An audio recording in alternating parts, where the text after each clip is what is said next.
एक बार एक घने और हरे भरे जंगल में कई प्रकार के जानवर खुशी खुशी रहते थे। यह जंगल हरियाली से भरा था और इसमें एक सुंदर नदी बहती थी जो सभी जानवरों के लिए पानी का मुख्य स्रोत थी। परंतु एक साल बारिश कम हो गई और धीरे धीरे जंगल की नदी सूखने लगी। पानी की कमी से सभी जानवर परेशान हो गए क्योंकि अब उन्हें पीने के लिए पर्याप्त पानी नहीं मिल पा रहा था। जंगल के राजा शेर ने इस गंभीर समस्या का समाधान निकालने के लिए एक बड़ी सभा बुलाई। सभी जानवर, हाथी, बंदर, लोमड़ी, हिरण, खरगोश और कई अन्य उस सभा में शामिल हुए। शेर ने अपनी चिंता जाहिर करते हुए कहा, हमारे जंगल में पानी की कमी हो गई है। अगर हमने जल्दी कुछ नहीं किया तो हम सभी को इस जंगल को छोड़कर कहीं और जाना पड़ेगा। हमें इस समस्या का हल मिलकर निकालना होगा।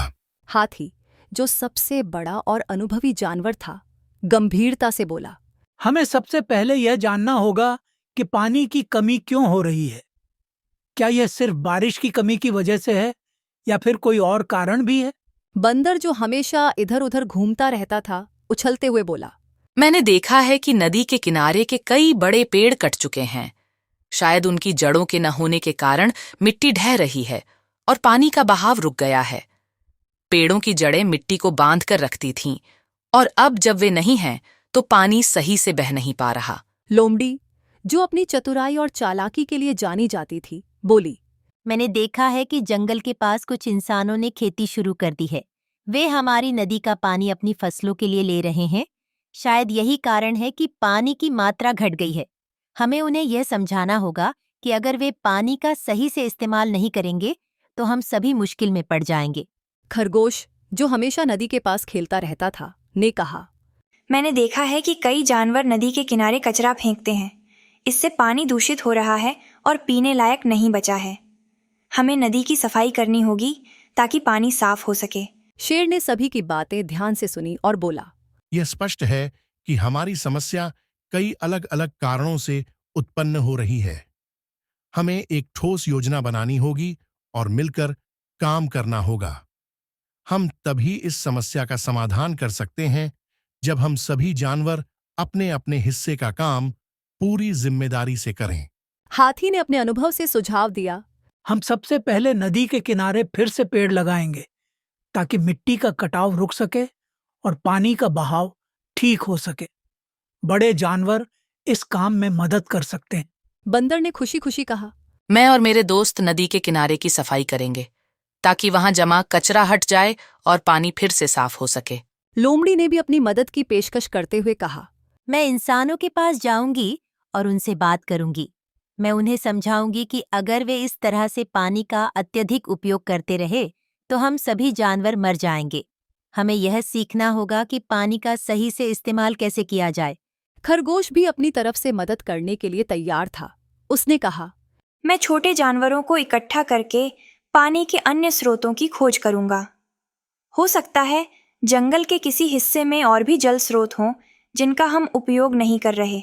सभी जानवरों ने मिलकर अपनी अपनी जिम्मेदारियां संभाल लीं। अगले दिन से ही काम शुरू हो गया।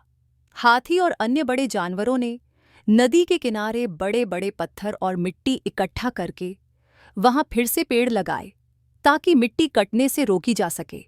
पेड़ों की जड़ें फिर से पानी के बहाव को नियंत्रित करने लगीं, जिससे नदी का बहाव धीरे धीरे सामान्य होने लगा। बंदर और उसके दोस्तों ने नदी के किनारे की सफाई की। उन्होंने वहां से सारे कचरे और गंदगी को हटा दिया, जिससे पानी फिर से साफ और पीने योग्य हो गया। लोमड़ी जंगल के किनारे बसे इंसानों से मिलने गई। वह इंसानों के मुखिया से बोली, आप लोग अगर इसी तरह नदी का पानी इस्तेमाल करते रहे तो हमारे जंगल के जानवर प्यासे मर जाएंगे। हमें यह पानी साझा करना होगा ताकि आप भी अपनी फसलों के लिए पानी ले सकें और हम जानवर भी अपनी प्यास बुझा सकें। इंसानों ने लोमड़ी की बात समझी और सहमति जताई कि वे पानी का सही तरीके से इस्तेमाल करेंगे और जल संरक्षण के उपाय अपनाएंगे। खरगोश और छोटे जानवरों ने मिलकर जंगल के भीतर कई और छोटे जल स्रोतों की खोज की। उन्होंने पाया कि जंगल के कुछ हिस्सों में पानी के छोटे छोटे तालाब और झरने थे जिनका अभी तक कोई इस्तेमाल नहीं हो रहा था। इन जल स्रोतों से भी जानवरों की पानी की जरूरत पूरी होने लगी। कुछ ही दिनों में सभी जानवरों की मेहनत रंग लाई। बारिश भी हुई और नदी में फिर से पानी भर गया। जंगल फिर से हरा भरा हो गया और सभी जानवरों की प्यास बुझ गई। शेर ने सभी जानवरों को इकट्ठा करके कहा, हमारी समस्या का हल सिर्फ मिलजुल कर काम करने और सोच समझ से ही हो सकता था। जब हम सभी ने अपनी जिम्मेदारी समझकर काम किया तो हमने यह बड़ी समस्या हल कर ली। यह हमें सिखाता है कि कोई भी मुश्किल हो, अगर हम तर्क, मेहनत और सहयोग से काम करें तो उसे हल किया जा सकता है। इस तरह जंगल में फिर से शांति और संतुलन लौट आया। सभी जानवरों ने समझ लिया कि समस्याओं का हल तभी निकलेगा जब वे एकजुट होकर और बुद्धिमानी से काम करेंगे। अगर आपको ये कहानी पसंद आई हो तो इस वीडियो को लाइक और शेयर जरूर करें और हमारे चैनल ड्रीम एनिमेटर्स को सब्सक्राइब करना न भूलें।